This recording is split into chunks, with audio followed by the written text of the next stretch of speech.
தமிழ்நாட்டில் இனிமே தங்க கவசத்தை தூக்குகிற தமிழக வெற்றி கழகம் தான் தமிழ்நாட்டை ஆளுவதற்கான சூழலை உருவாக்கி இருக்கிறது. பொறுத்திருந்து பாருங்க.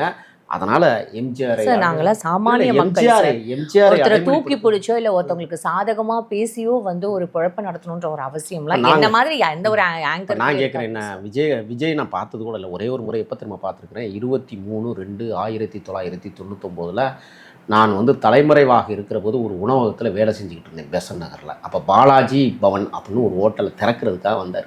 அப்போ பார்த்தது நான் போராட்ட காலத்தில் ஆயுதம் தருந்திய போராட்ட காலத்தில் இருக்கும்போது விஜயை பார்த்தேன். அதுக்கப்புறம் இன்றைக்கி வர பார்த்ததே இல்லை. ஆனால் நான் ஏன் ஆதரிக்கிறேன் தெரியுமா?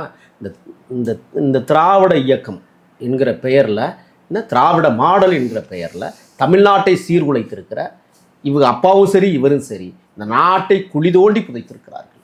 இந்த நாட்டை கொள்ளையடித்திருக்கிறார்கள் எல்லாத்துலேயும் உள்ள. இப்போ அன்னைக்கு பேசும்போது சொன்னாங்களே, விஜய் 1000 கோடி டாஸ்மார்க்கில் ஊழலும் பேசிக்கிறாங்களே, என்ன பேசுகிறீங்க, என்ன ஆங்கிள் கேட்டார்ல, யாராவது பதில் சொல்ல முடிஞ்சிச்சு அவங்களால?